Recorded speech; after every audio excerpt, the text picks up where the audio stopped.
Ever notice how certain color combos just like really work Yeah. and others just uh, kind of make your eyes want to take a break? Right. That's color contrast, right? Like Mhm. it's everywhere, but we don't think about it that much. We really don't. And it's fascinating how it impacts so much. Totally. Like from how easy it is to read something Yeah. to like how a painting makes you feel. Absolutely. The science and psychology behind it is really cool. And that's what we're going to dive into today. But Yeah. got to start with the basics. Right. What is color contrast, really? So at its core, it's the difference in how light or dark two colors are. Okay. You can think of it as a spectrum. Okay. You've got high contrast at one end Mhm. and low contrast at the other. So like black text on a white page, Perfect example. that'd be high contrast. Yes. And then like pastel pink text Yeah. on like a light blue background, Mm-hmm. that'd be low contrast. Exactly. And our eyes actually kind of prefer that stark difference. Yeah. Really? Think about those old black and white films. Yeah. Even without any color, they had such depth, Yeah. emotion, drama, Uh-huh. all through contrast of light and shadow. It's true. I never thought about it like that, but it makes sense. Right. Like our eyes just go right to those high contrast spots. Yes. And it just feels easier to process somehow. Yeah. Well, it goes way back, like evolutionarily. Oh, wow. Imagine our ancestors, right? Yeah. Trying to spot a predator hiding in the grass. Oh, right. Seeing that contrast, dark shape against lighter background, Yeah. that was life or death.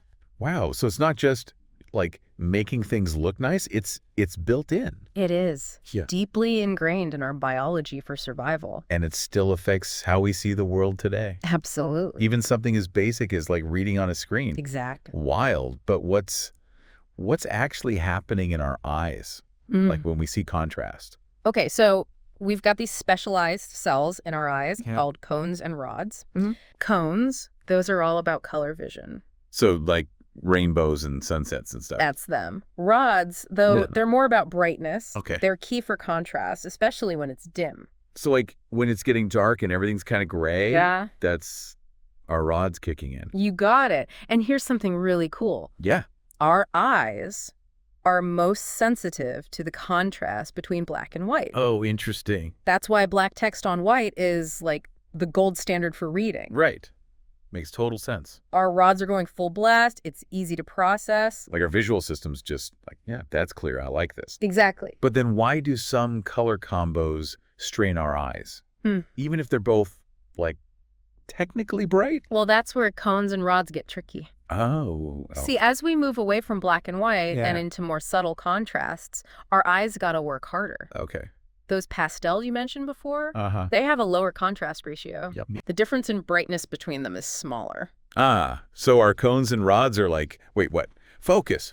Exactly. They're struggling to distinguish the subtle difference. Okay, that's what makes our eyes tired. It can. Like they're saying, just give us that high contrast. It's easier. That's so funny.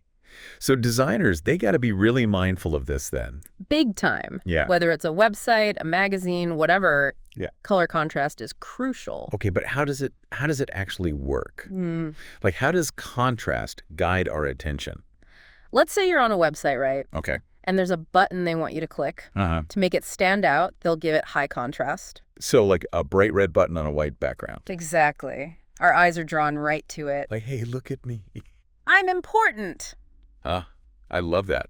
And it's not just about grabbing our attention, right? No, it's also about organizing information. Oh, how so? Say you've got headlines in a darker font Yeah. and body text in a lighter one. That creates a hierarchy. Makes it easier to read. So it's like good contrast is like creating a pathway for our eyes. Yes.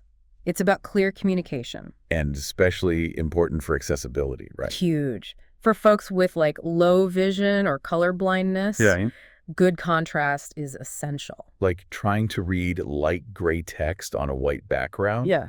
That would be a nightmare. It's not just aesthetics, it's making sure everyone can access the information. Totally. But it's interesting. Contrast isn't just about information. Yeah. It affects our emotions too. Oh, for sure. Color combos, especially high contrast ones, Yeah. can evoke strong feelings. Like think about warning signs. Perfect example. Black and yellow, red and white. Yep. Like instant pay attention, danger.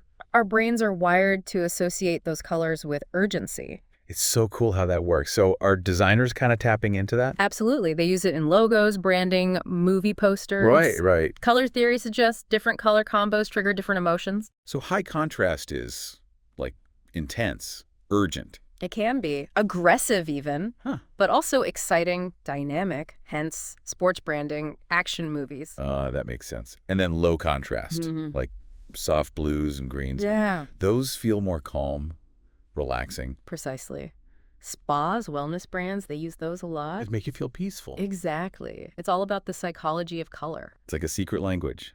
We're always being influenced by it. We are, without even realizing it. It's wild. So it's happening everywhere then. In so many ways. Clothes we wear, the places we're in. Yeah. It's fascinating how these color choices impact us so much. And it's not just about how things look. It's deeper than that. It is. It can change our behavior, our choices, even our sense of safety and well-being. Crazy. It's a powerful tool that most people underestimate. Yeah. But once you start paying attention, you'll be amazed how much it shapes your whole experience. I bet. It's amazing, right? How color contrast is just like woven into everything. Yeah. Think about brands and ads. Okay. All those iconic logos, Coke, McDonald's, Apple. Right. They use high contrast so we remember them. It's true. I never thought about it that way, but they just... Like pop, right? Yeah. You can't miss them, even from far away. Exactly. And it's totally on purpose. Yeah. Those bold colors. Yeah. Red and white, yellow and red, black and silver. Uh-huh. They're tapping into how much we love contrast. So it's like a way to cut through all the visual clutter. It is. Stand out. Stick in your mind. So it's more than just looking good. Right. It's about grabbing your attention, making a lasting impression. And I guess shaping how we see the brand. For sure. Right. It plays a huge role in that. And even how we act as consumers. Like how so? Think about, like, fast food. Okay. Bright, high contrast colors. Red, yellow, orange. Yep. They make you feel excited, energetic. Like, hurry, gotta get a burger. Uh-huh. Exactly. We're playing with our minds. Well, creating an experience, color contrast is a tool, you know? Yeah. It's kind of crazy how much this stuff affects us. Right. And it's not just advertising. Think about art, photography. Oh, yeah. Like, contrast helps us see depth, even on a flat surface. Right. But it also sets the mood, the feeling. So how does, like, an artist use contrast to tell a story? Okay, imagine a landscape painting. Wants it to be calm, peaceful. Yeah. They'll use low contrast colors, soft blues, greens, grays. All kind of blending together. Yeah, like a hazy morning or something. Okay. But if they want drama... Oh, like a storm. Exactly, or sunset. Yeah. Then they crank up the contrast. Deep blues and bright oranges. Yep, maybe white caps against a dark sky. Makes it feel powerful, even dangerous. It does. So even in something, Yeah. objective, like a photo contrast can warn in all this emotion, storytelling. It's like adding another layer to it. So cool. It is. It's all about guiding the viewer's eye, setting the atmosphere. Like a visual language, but for feelings. Exactly. Man, there's so much thought that goes into all this. There really is. And it just highlights how much contrast shapes our world. Right. And not just in art. Like, we see it in everyday stuff that's super important, too. Oh, absolutely. Think about, like, traffic lights. Yeah, red, yellow, green. High contrast, right. So you can see them instantly. Yeah, from far away, in any weather. It's about safety, life or death. Wow, I never thought about it like that. But it's true. And warning signs are the same. Bright yellow, orange against black. Gotta grab your attention right away. Signal danger. It's all about communicating clearly, right? So you know what to do. Exactly. High contrast, it's essential when it matters most. So we've got, like, communication, accessibility, emotions, even safety. Is there anything color contrast doesn't touch? It's pretty incredible how one concept can impact so much. It really is. And it all comes down to how light or dark something is. That's all it is. But it shows how complex our brains are. Yeah. How we see the world is so intricate. It's mind-blowing when you stop to think about it. It really is. Makes you appreciate all the nuances we usually miss. Totally. Like, we've been talking about contrast this whole time. Right. And I'm seeing it everywhere now. That's the power of understanding these principles, It's like, I don't know, unlocking a secret code or something. Yeah, a code for how we see everything around us. It's kind of wild, right? Like, we just assume color contrast is there. Yeah. But it's really shaping everything. Right.